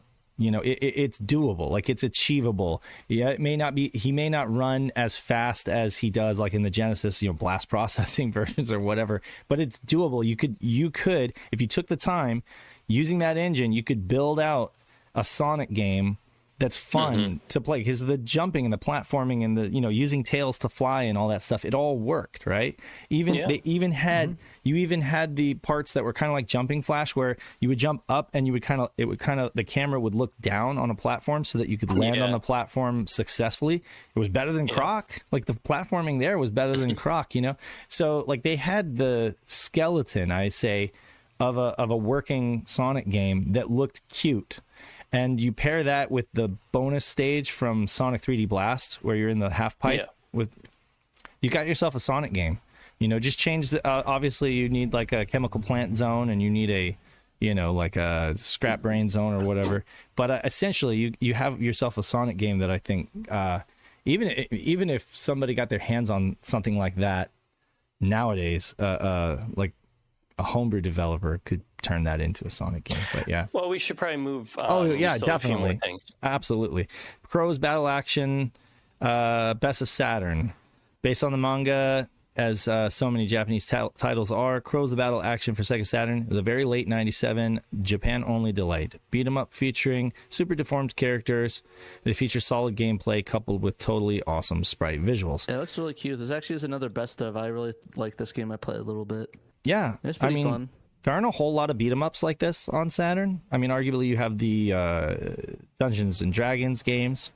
You've got Three Dirty Dwarves is kind of like a beat 'em up, but I mean, again, like the type of beat 'em up that we had with like the Ninja Turtles and Streets of Rage and stuff like that. So this is in that vein, well, very much. There's a much Hot-Blooded Family game too. Hot Blooded Family, yeah. So there are a few. But it's like where we would have a ton of 2D fighters. It's like we wouldn't have nearly as many scrolling beat 'em ups in this generation, at least on the Saturn, as we would back in the 16-bit generation, where it was just 8 and 16-bit generation, that genre was just really popular.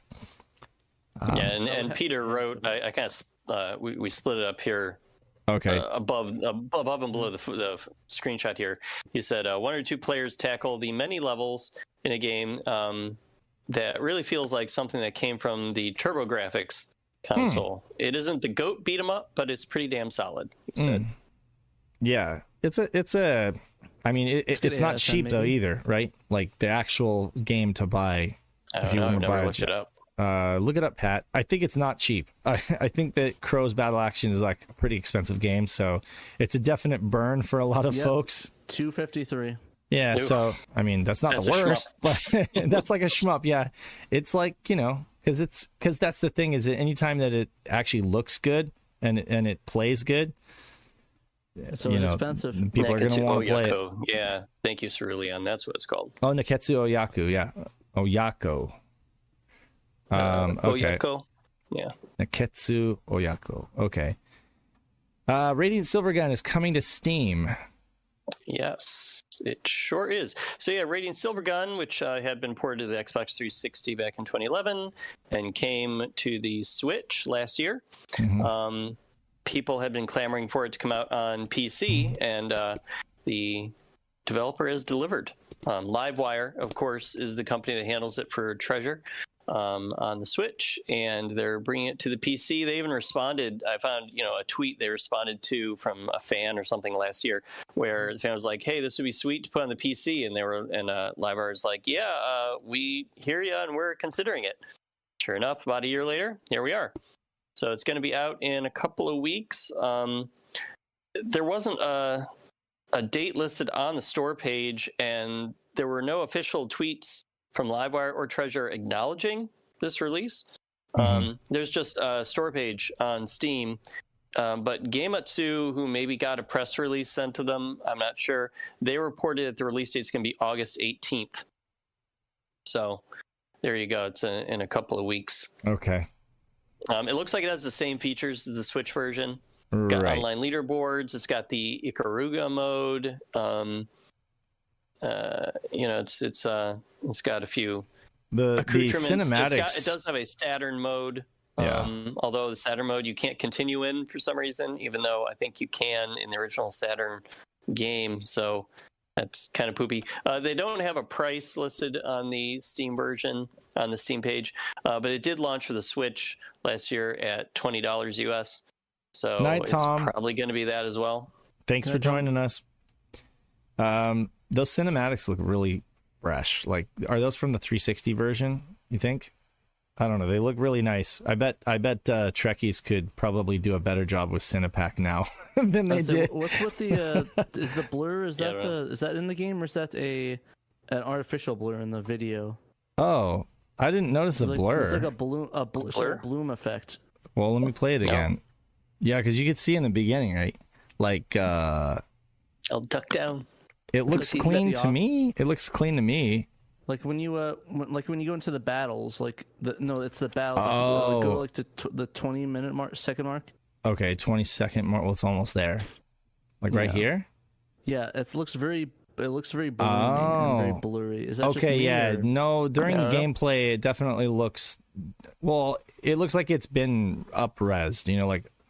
It definitely looks like it's been upscaled, and they've added some kind of like anti-aliasing or I'm not something. a huge fan of that. They did remake the game. It's not just like the Saturn version or the arcade version running. This is not in emulation. Like a high resolution. Right. They I remade think they added a weird bloom effect. I'm not sure I'm a fan of that.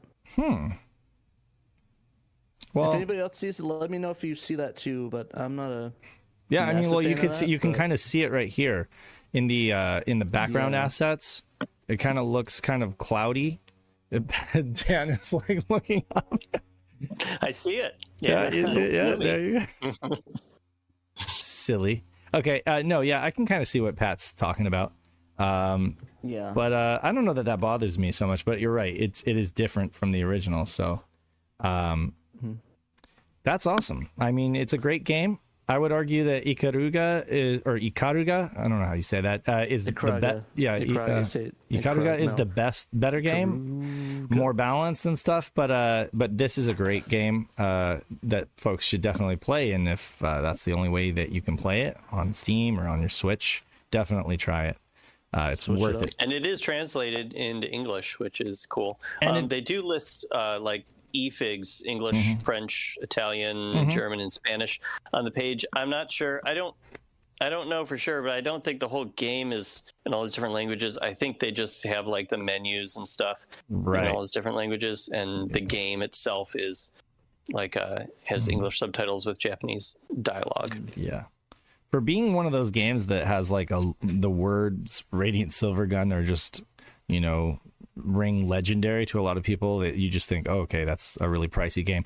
There are a lot of people that don't like it. There are a lot of people who are just like, this is not for me, because it's so unconventional in terms of a shmup, the way that they just give you everything at once, and then you have to like remember which buttons to press for certain things. It's like you basically get all your power-ups right away, and they're all mapped to different buttons, and you kind of have to, it's more about figuring out strategies to use them at the right times, learning which tool to use. It's brain acrobatics is what it is. It's like brain acrobatics to make sure that there's that connection. You have to play it a lot. I always play it on monkey mode, and even then I need continues, because it is crazy, but it's a lot of fun. I mean, visually it's a treat, and the music, dun dun dun dun. Hitoshi Sakimoto. amazing soundtrack. I still think my favorite soundtrack is the Stone, like when you fight the final boss. Oh yeah. It's one of my favorite songs. Cool. I got on vinyl too, so if you guys like that, go listen on vinyl. I went ahead and wrote this up because I definitely think folks should check it out. We don't aside from like the Sega guys and I don't know what else. We don't spend a ton of time promoting other podcasts on our podcast or whatever. I would, but it's not standard that we do that. But anytime somebody brings up something that I think is like adds collateral or adds information to our brain trust or whatever, like what adds to the conversation. It adds to the conversation. Exactly. I think that it's worth it, that folks should check it out. And Alex Smith of They Create Worlds did that in releasing this 2-part series. They've actually released a lot of stuff on the game, video game history, and on the industry in general, Nintendo, Sega, even NEC, which he calls NEC in this. Like he refers to NEC as NEC. Yeah, that's funny. What's but that was different. It's different. But anyway, I think it's just an inside joke on his part. But anyway, so 2-parter that goes into the history of Sega's conglomerate parent corporation, CSK, which is Computer Service Kabushiki Kaisha, and the series offers a well-researched and nuanced look at Isao Okawa, the owner of CSK and the subsidiary Sega Enterprises, and the ultimate downfall of Sega during the Dreamcast era. Part 1 covers the origin of CSK, the major players involved, Okawa's bold move to pivot CSK during uncertain times, basically hiring a bunch of people because his vision was IT, basically. Like, computers are going to be huge. Everybody's going to need support. I'm going to hire everybody that's available and applicable so that when the computers get here and everybody needs support, I'm going to be the only one with the workforce or like the army of IT professionals that'll be able to service them. I'll be in a good position. He was always like very forward thinking, you know. Purchase of Sega from Gulf and Western. And then the decade-long corporation transition from a U.S. company to a more traditional Japanese structure of a company. And then Sega becoming publicly traded in Japan. And then part 2 covers the circumstances leading to Okawa's direct control as CEO, removing Nakayama, basically just making him like a chair, and basically bringing on Irima Jiri from Honda. Okawa took direct control as CEO of Sega and the financial difficulties that resulted from Sega's internal money lending. So they were lending money internally and reporting it one way on the Japanese side, but then on the U.S. side. So in Japan, they were reporting that internal money lending as asset. And in U.S., and they were reporting it as debt. Sega of America. Exactly. They're lending it to Sega of America and Sega of Europe. And Sega of America and Sega of Europe were using those loans as from like CSK, from budgets. The parent company. Yeah, from we're their using own parent company. Right, and they were considering them all the same pool of money. And so, yeah, like you said, on the Japanese side, they were considering these debts these loans that they were giving out to their assets. subsidiaries. No, the U.S. were considering it debt, but on the Japanese side, Nakayama or his underlings were considering it as on assets. The Japanese side, they considered the loans to be assets because they're like, well, this money's going to be paid back to us, right? And maybe with interest, I don't know, but this money's going to be paid back to us. So this is all money that's positive on our books. But of course, the companies under them that they owned, Sega of America, Sega of Europe, those are all debts for them. So really, the two numbers should have canceled themselves out and been zeros on the books. But in Japan, they were not recording it as such. So when like the C-level officers, when they would check the books or get reports on how they're doing, they'd see all these assets and be like, oh, we're doing great. We're in the black. Yeah. You know, and then finally when they made some changes in the mid 90s, right around the time that, the Saturn is doing poorly and Tom Klinsky gets the boot, they start switching to more the consolidated accounting, as they say in the podcast here, about, okay, well, we're going to consider everyone's money, including our subsidiaries, as the same pool. And that's when they realize, oh, we are actually in so much debt. We're nowhere near in the black. And so that's when you see, the line graphs of Sega's profitability suddenly drop through the floor astronomically. Exactly. Yeah, and it's really just because they started doing their bookkeeping in a more sensible way. Right. And now at that time, he had already had a strained relationship with Nakayama because they disagreed on certain like fundamental things. Like they just fundamentally disagreed on the direction of the company. Like there was a lot of disagreement actually. Like Hideki Sato, of course, wanted to stick with their own manufacturers, NEC and Hitachi, for the Dreamcast. Whereas like Iri Majiri really wanted to go with the Silicon Graphics, and they wanted to go with like US manufacturer. And which he was in charge of Sega America at the time, so he it's was. Like, I guess he was in charge. He would want to go with what his department was kind of gunning for. Exactly, and Okawa overruled him. As like the final say. He's like, you know what? No, I'm gonna let Hideki Sato run this thing and go his way. He wants something that's going to be cheaper. Basically, it's going to be powerful, but it's also going to. The Power VR was a really good graphics set, and it's going to be cheaper, and it's going to. But there was a shortage. There was like this huge shortage of that chip that they didn't anticipate. That ended up really biting him in the butt in terms of when it came to launching the Dreamcast in Japan. In Japan, that is, yeah, absolutely. In Japan. And then, Okawa, now that I listen to this, one thing makes really, really clear sense, and that's that he really did always have this dream. Okawa wasn't really interested in video games, okay? He wasn't really interested in video game hardware, unless it was a means to an end, basically. What Okawa was interested in is networking. He was interested in communications, and that is clear all the way back starting with the Genesis and the Mega Modem, or the Mega Drive and the Mega Modem, and then the X band stuff, which they really wanted, to bring, and the Habitat, and the Nifty Serve and the Dragon's Dream and all that cross-platform stuff going on with PC and stuff, and then Phantasy Star Online, like. At all times, his vision for the company was to be like this huge network, and even an ISP, Internet Service Provider, Sega.com. And, that was really the push. The Dreamcast he saw as the machine that could get them there, or at least the platform that they could use to kind of get to where he wanted to go with the company. Was a network-focused and Internet-focused company. And, it's just crazy. So he did end up coming up with this plan to, he and the CEO that he put, what was the guy's name? It was the Chinese, was it a Chinese financial officer? Was he like a CFO? Yeah. Huang, yeah. I know you mean. I don't think he was the CFO. I mean, he may have been a CFO. I forget what the position was that he gave him. Yeah. Yeah, but he ended up giving him a high position in Sega, right? And he kind of pushed him in this direction. And they had the idea. They had the idea to basically give Dreamcasts away for a subscription model. A subscription model, to get people signed up to this network, which Microsoft ended up doing with the Xbox years Exactly. Yeah. So there's that. That was basically like a contingency plan, I guess you could say. But he had dreamed to make the CSK and Sega more network focused, and his plan contingencies for potential failure. Of course, he didn't plan on kicking the bucket. He passed in 2001, and CSK shifted in financial services direction and ended up selling their stake in Sega to Sammy, who then used this leverage to completely buy the company out a year later.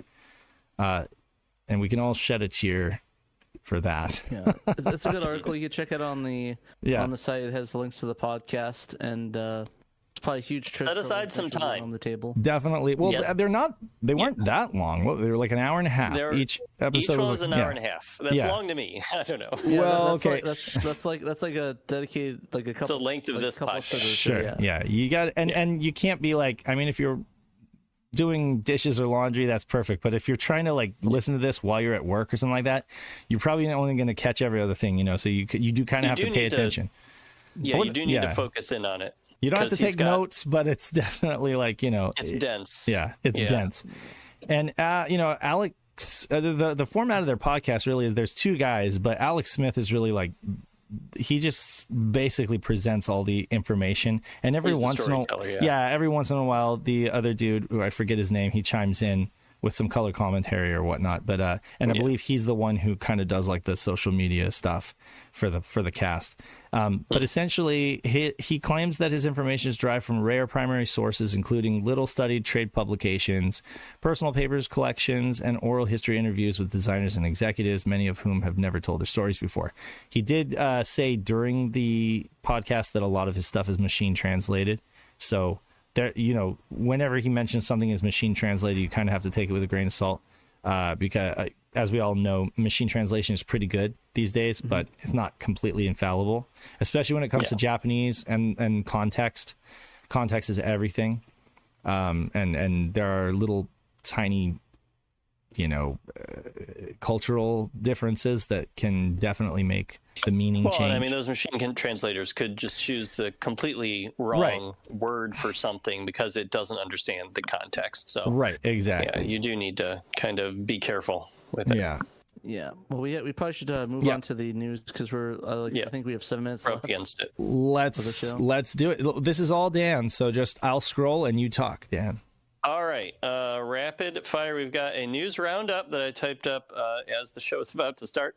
Our first smaller story here is that the main Mister build got a little Saturn-related update, but it doesn't actually have any change for the end user just yet, because it is code that changes something in the main Mister build, but it won't actually do anything until the Saturn core is updated. So you got to think that's coming soon. And the note that came with this update was that it affects the Saturn audio. It fixes the CD audio buffer reset. And audio has been a serious issue for the Saturn Mister core since it came out like last year or so. So I think people are really happy to see that the thing that the developer SEGA is working on now is the audio. So that's cool. Cool. We'll keep an eye out for when that core gets updated. So the second update is that the Saturn BT has been delayed. That is the dongle that lets you play modern controllers over Bluetooth with original Saturn consoles. It was supposed to come out this past week. Yeah, so I saw this on Twitter last night, and I was like, because Dan asked if we should reach out, and I saw it's like, well, guess that answered the question. They tagged us and they used the video in there. This is the Saturn BT, Pat. This isn't a Retrobit. Yeah, this is Saturn BT. That's the next one, my bad. Yeah, that's the next one. So Saturn BT, it's like some people in the community have made a dongle that you play Bluetooth controllers on the Saturn, right? Like a PS4 controller, for example. And he showed off. Humble Bazooka made the housing for this thing, and he showed off the packaging for it a week or two ago. Looked pretty cool. It's supposed to come out this past week. But he put a post up on X, formerly known as Twitter, this week that he's delaying it by a few weeks. There's apparently a component that isn't working the way it's supposed to, so he's got to replace it. So I guess we're looking at probably closer to September before people will be able to buy those. So that's too bad, but I mean, that's good. He caught the problem and he's going to fix it. The dongle does work with gex. I could say you can have plenty of gex with this dongle. Fit it where the sun don't shine. So the third, moving right along, the third item we have here in our roundup is that Retrobit, as Pat was alluding to, has broken its silence on the Saturn controller that it's been working on for years now. They've been working to try to get a new controller that's wireless that has analog sticks that will actually work and in analog mode with the Saturn, just like the original hardware. They did show it off at Portland Retro Gaming Expo last year, and Saturn Dave and Pat on either side of me here did go hands-on with it and wrote up an article of their impressions. And they had some good things and bad things to say about it. So the developers said they're going to be working on it. So this past week, they responded to someone who asked, hey, whatever happened to that thing? And they said they've been carefully making tweaks to the design, and they will have more to share on it later this year. So it was supposed to come out a few months ago originally, and that obviously did not happen. So I guess, maybe we'll hear more soon. I'll tell you what. As far as I'm concerned, they can take all the time they want. The more time they take, the better chances of us getting something that we're going to be happy with. As far as so it's like maybe rather than them just putting it out on a deadline and being like, oh, you get what you get. I'm hoping that they're taking this extra time to give us a really solid controller. Because right now, like I say, with the BT Saturn BT and the 8-bit DOE M30, that's a really good winning pair. I think I think Pat agrees, right, Pat? Oh, did you get your BT yet? He sent it. It's still in the. He sent me his shit tracking. It's coming Saturday, so. Okay, cool. All right, well then you'll be able to. I'll be able to give it my thoughts on the next show. Excellent. Yeah, so I mean, so they have, they have that to compete with. And again, like I know that it was really important for Retrobit to maintain the license. That it was really important for them to maintain the name and the logo and everything like that. But I have to be honest with you, I don't think that Saturn fans care as much about that as they do about having like a really solid device that like works just really having well. It work. Like it looks great. It looks great, right? The design looks great. So whether or not they are able to retain the brand licensing, I really don't care. Like if it means that there's extra funds to allocate towards making it awesome, I think I and everybody else would prefer that, because I have an original controller that has brand licensing on it. I don't, like yeah, because like with all the Bluetooth adapters, it's like you can really get anything with an analog pad and like have a good experience on it, and right, if not equal to. I mean, you can even get the Switch controller connected with it, and at that point, it's like, why would I go ahead and get the Retrobit one that's basically a Switch controller? It's almost more of a Switch controller. Right. It's almost more of an impulse buy thing to put into, stores that sell retro games and media and that sort of thing, where people will be like, oh, hey, this is a brand new controller for my Saturn. Awesome. It's $25 or whatever. I'll pick it up. So. And I think that's kind of one of the things they felt like they had over the competition was that they had the license, but it hasn't proven to be something that people care that much about, when folks are raving over like the 8-bit DOE controllers, and they, even some folks really like the Brawler control. Like I find that people don't really mind if they don't have the license, as long as the device itself is solid, because again, at the end of the day, we could all just play with OEM controllers, and then you have the license, right?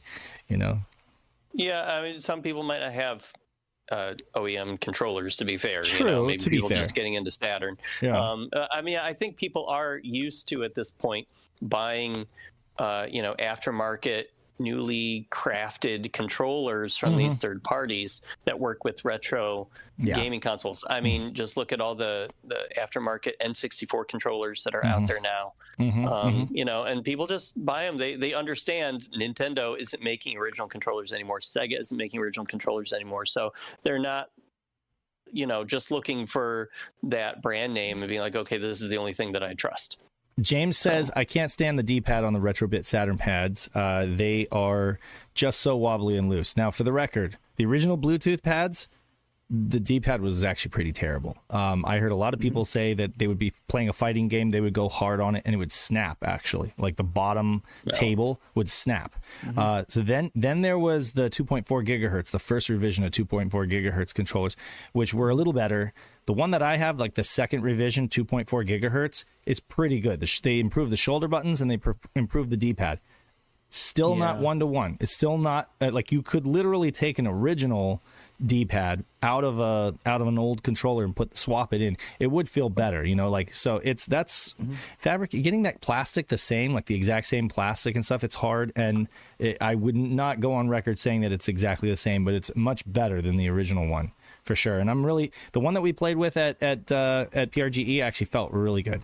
All things considered, it did. I just feel another year to develop it since then. I feel so bad about that video though, because Pat and I only really realized after the fact that we forgot to factor in the fact that we were playing on that stupid LCD tablet, and we were using some kind of like pound cable, going into it. And I wasn't even thinking about that when I was like demonstrating the circles that you can do with knights. Yeah, I was like demonstrating the lag, and I wasn't thinking, like there are so many points of failure in this chain.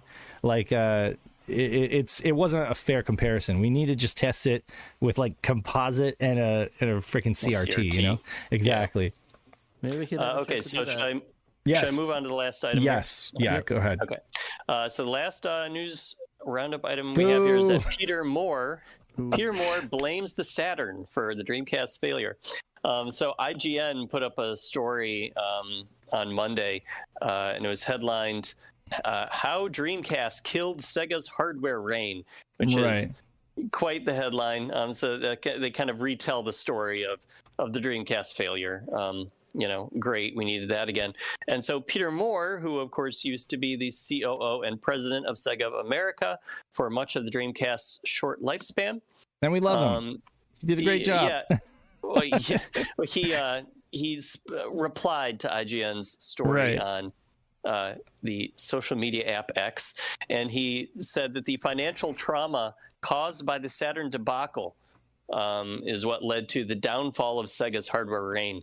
Right. So I guess he's trying to pass the blame away from the Dreamcast's performance, and because he presided over that, and pass the buck onto the hardware that happened before he got there, the Saturn, which and he also went on to say, sad to reflect, even 24 years later, what might have been for the Dreamcast. We were truly taking gamers where gaming was going, which, honestly, that kind of echoes what we were hearing in the They Create Worlds podcast. Where, they mentioned the really word Saturn debacle too. They use that word Saturn debacle too. I'm like, stop that. Yeah. Like, so you're shooting the wrong, console. Yeah, and we know we know from the leaked brand review documents from last month that, there were a lot more factors than just the Saturn didn't do well, the Saturn didn't sell well. Well, they also were sitting on millions and millions of dollars of unsold Genesis and 32X stock. Consoles and games and peripherals. Saturn, and they were dumping money into games that never came out, like Sacred Pools. Or the NFL Microprose game that never came out. So they did a lot of things to screw themselves with the money.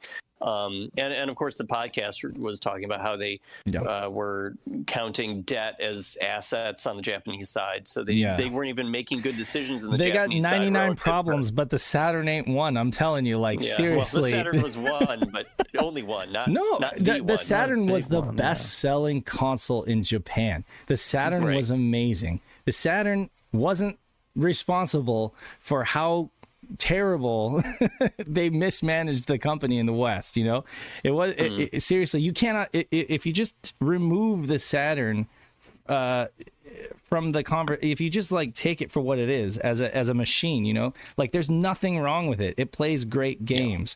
The marketing sucked. The timeline sucked. The fact that they wouldn't listen to Japan and launch it when they wanted to sucked. So many things were mismanaged about this. I know James will agree with me on this, right? But the Saturn itself, the machine, is not really the problem, Sure, the people. Even John, when we were talking to John, you could talk about the memory bus contention or whatever, all that garbage. But at the end of the day, people like Yu Suzuki and even Lobotomy and stuff like that can make great games on this thing. What they need is time and support, which they didn't get. And that's not really the hardware's fault. That's them not being able to do that because they've got their hand in too many other pies, or they got their fingers in too many other holes in the dam, How much more money could they have put into marketing the Saturn and making it a bigger success? It's not the amount of money. Dividing their marketing money among the Pico and the Genesis and, all the Game Gear years after it's been relevant.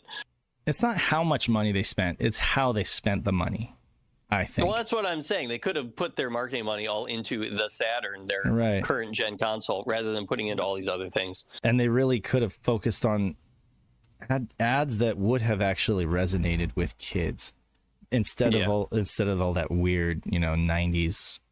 The weird shit. Weird. It was weird. Try hard comedy stuff. It's trying all to be weird and strange, funny. Again, on the record, we all love it now. Ironically, we all, it's it's memorable, it's funny, it's cringy. It's great for memes, creamy 3D graphics, right? But at the end of the day, how many Saturns did that sell? Obviously not a lot, Or to none. But they had killer advertising in Japan, where the Saturn was the number one, for contender on the 32-bit for a while, And then, of course, we know the story, that Sony put out, Sony caught up with Final Fantasy because they really, really focused heavily on those RPGs, which were insanely popular in Japan. And that was a console seller, honestly, Final Fantasy. That was huge for Nintendo, losing that franchise, honestly. That's the other thing. Nintendo really, it wasn't like they weren't hurting either during that time. Nintendo definitely was a third, if not second, really, only because of the Saturn. It just was not doing well. Yeah, the 32X, Niels Henderson says the 32X has a lot to answer for. For years in the Discord, Trekkies has been like railing on the 32X and saying, no, like, you really can't understate just how much they shouldn't have released that console. And I've always been kind of like, it sucked, and they shouldn't release it, but it wasn't that big of a deal. And boy, was I wrong. Like, seriously, the 32X and the Nomad never should have happened. I know Dan from Sega Guys believes that the Nomad should have that it's the Game Gear that shouldn't have happened, and the Nomad should have been the one that they ended up putting out as like a handheld version of the last system, that it would have sold well. I think that's one theory that kind of works, but again, under the circumstances, they shouldn't have released it. Under the actual circumstances, it never should have been released. It's just another thing that they had to spend money on development and resources, teams to make games for it, and then advertising and all that crap, and it just was like flushing money down the toilet. Nomad for Father's Day. Right. That's funny. All right. Well, that's that. Thank you, Dan, for doing another quick roundup. And you managed to even get a little thumbnail there, so I appreciate it. Pitiful as it is. You guys don't realize, how impressive that is, considering he was doing it all at the very last minute. Did that in 60 seconds. Yeah. Tell me about it. Okay, so any other last minute thoughts on any of the news that we talked about? Go check out, definitely download Cool TOON. It is available on Derek's GitHub. Definitely check out the Editor's Corner with John Linneman. It's a fun, enjoyable cast. It's lighthearted and kind of doesn't take itself too seriously. You get to see a more casual, laid-back version of John. He's usually like really, really techie. Well, he was on this cast too, but play Crow's a battle action for Sega Saturn. It's a good game. Just don't spend $250 on it unless, of course, you want to, and then you can do that. Radiant Silvergun is coming on Steam, so take a look for that. If you haven't played the game, you really need to play the game one way or another. Burn yourself a copy or play it on an ODE, but you can also play it on Steam soon. And then take a look at this Sega and CSK podcast. I highly recommend it. I actually do. I was entertained the whole time. I found it really an interesting insight. And then, of course, keep an eye out for more Mr. Updates. Dan's pretty much on lock for Mr. Updates, so anytime one comes out, he'll get you covered. Saturn BT is still but I'm in the server. Saturn BT is coming, and it is worth it. I promise you, it is worth it. Every penny. So definitely keep an eye out for that, even though it's delayed. And then other stuff that we can continue to speculate on. If you join our Discord community, we can talk about Peter Moore behind his back. Speaking of talking behind the back, there's actually one way you could do that while not being visible to the public, and that's joining our Patreon. That's right. Where you can actually have a private access to all of us in a general SHIRO Insider channel. And you get also great other benefits, too, like you get shout out at the end of the show, like right now. Shouting out a Murder of Crows, Emerald Nova, Johannes Fetz, Nate Lawrence, Blue Moon 95, Cerulean, Chris Piper, Chris 1997X, Daniel Fredrickson, David Zaney, Derek, aka A-Team, Patrick Friend Otaku, Jim Clasher Rank, Justin, Momphis, Normal Guy, Nutrageous, Robert Ramsey, Rowan Dished, Sega Steve, Stoneman, Tanuki Trev, Theron Brown, and Young Money Sawee. If you back up the $10 and up level, we'll shout you out on the show and say how awesome you are. And on top of that, you get bonuses like early access to podcasts. You get early access to all of them. You get early access to Pandemonium videos. And you also get the beta fan translations by Malenko. So you get currently we have Terra Fantastica, and we also have Super Bomberman Fight that's in beta testing. So if you want to try that out, you can go download them now. Right. That's not a paywall. That's just early access, right? Because these things will be released to the public. Yeah. So you'll get early access to betas, which is a fun little perk, and we thank those guys for donating that for that reward. I guess that's great.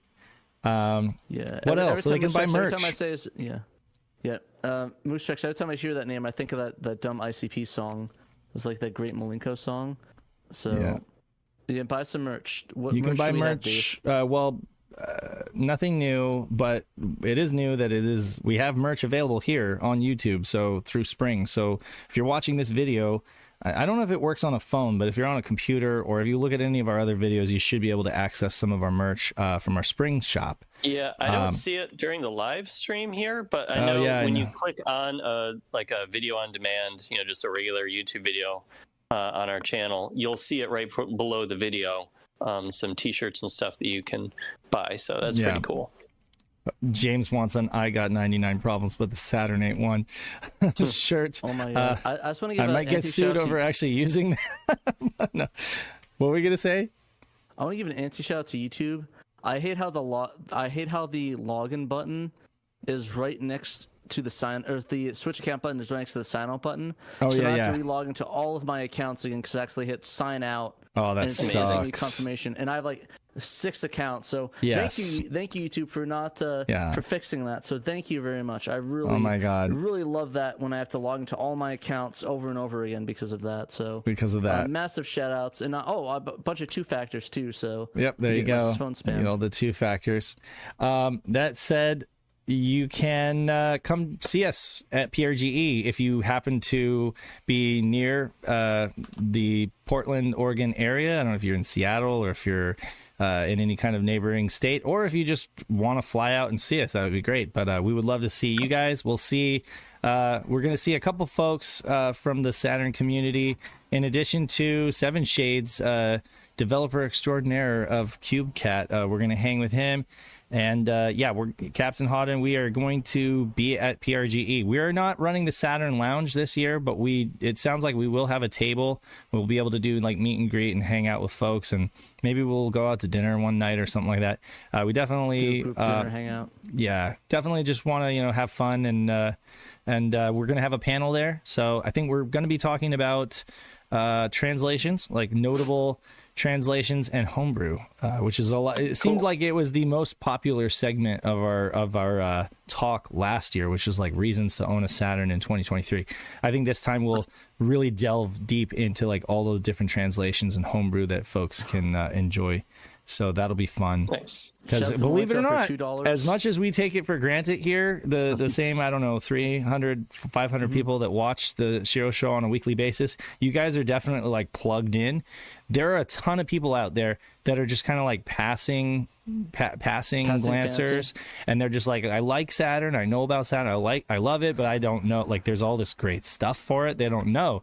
So I often take that for granted because I eat, sleep, and breathe Saturn, but there's a lot of people out there that don't realize there's tons of great English translations out there. So that's part of what we're going to do, is bring that information to folks. And I believe we're going to be partnering with Sega Steve, who is right here in the chat. He's going to graciously allow us some table space at his table, which is appropriate. I want to be a table buddy with him because I like Sega Steve a lot. Right, and he has all that great merchandise, and you're yoink. We're going to get first dibs, so hopefully you guys don't want anything. Yes. But Sega guys said that we'd love to come. That love to have us at a UK retro convention. If you get us an invite to it, if you get us an invite to it, or have some way where we could go there, I will go there in a second. I'll get my passport ready, and we will be on a plane to the UK. We just need to know the info, and just hit us up, because I want to visit countries. I already got invited to Germany. At Gamescom. I really want to do some European ones. So I thought you were going to go this year. I thought you were going to go to Gamescom this year. I guess that fell through. But you definitely you need to plan. You need to nail it down for next year so that you are there, and then you can have Memphis, and you can have Xenos, kind of like be your wingman there, and promote their stuff, That'd be great. I was gonna say that I was joking with them. I was like, if I were there, I would literally only speak German the entire time. I'm sure somebody taught me to speak English. So it's like, unless I said I don't speak German, I'm only gonna speak German there. So that'd be a lot of fun. I have a really close family friend that lives in Edinburgh, and we are we're overdue for a trip to Edinburgh to visit them and their new baby. So like I might actually, and I've asked the wife, I was like, we need to book a trip to the UK so that we can see them. And then there's a bunch of other people from the Junkyard and from Sega guys and stuff like that I want to see. Let me know when you're doing that. I'll sync it up, and that way I can. Obviously I won't go see the baby with you. Well, that would be rad, though. Yeah, no, if you could do that, that would be rad. We do tourist stuff together. Like we go see go to the sex shops there. Yeah. Or sorry, the Gex shops. The sex shops. Yeah. What was some of the sex shops? Oh my god! There? Without the context. Yeah.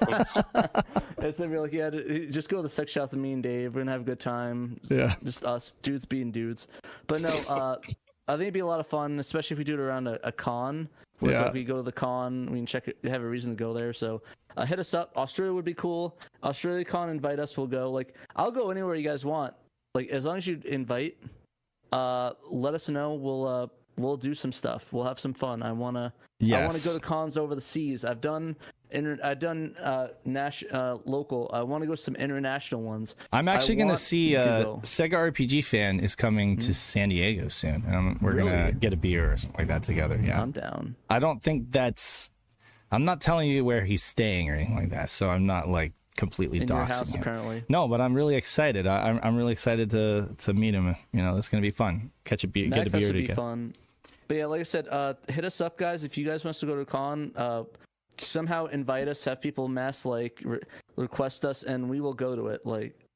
I'll try my best. Retro World was on the Retro World. Cerulean was like, I was supposed to go. We were supposed to go, and then I just kind of backed out because plane tickets were very expensive, and they were also like 9 hours. It's like a 9-hour flight, that or even more with layovers. So it just. It was just that's going to be exhausting for me. With Portland, it's like a 3-hour flight, and that's much more doable. And if anything happens or there's an emergency, I can get on a plane and fly back really quick. And so I don't know. He said OL is going to be in April. Hit us up in the DMs. We'll work that out because I think Dave and I would love to be at a UK one, and I want to go to the UK. So Game On Expo in Arizona is next week. And that's not something I'm going to be able to go to this year, but I think I want to make it happen next year because I'll talk to John about it. I'll come to Game On Expo. Maybe I'll just drive, right? Because it's Arizona. I'll drive. In my house too. I could drive to Game On Expo next year if we plan ahead, and you could come to the SoCal Gaming Expo. I'll be down. Yeah, because that's the big one that I believe the Pixel Game Squad bought that expo, I believe, and it's a pretty good expo, as far as be down, yeah. Like I said, we'll do a swap. You stay at my house, I stay at yours. That works. You could sleep on the green screen couch. I'd be down for the green screen couch. There you go. I don't know how comfy I'd be in the garage, but you probably wouldn't know. I'm sure we could. Give me a floor. Yeah. Give me somewhere on the floor, and we're good. Yeah. But anyway, this is all stuff we could talk about off air. Yeah, we need to talk off air about that. But yeah, I think that's about it. Did you guys have anything else before we head out? Just nope, I'm hungry. That's all I got. Dan's hungry. Bunny made dinner, I think, and I need to go get some pizza. So this is Saturn Dave, Trainoco, and Danthrax reminding you that you absolutely must play Sega Saturn. If you don't, there will be repercussions. And Saturn was not the issue. We've got 99 problems, but the Saturn is not one of them. Until next time, catch you later. Bye.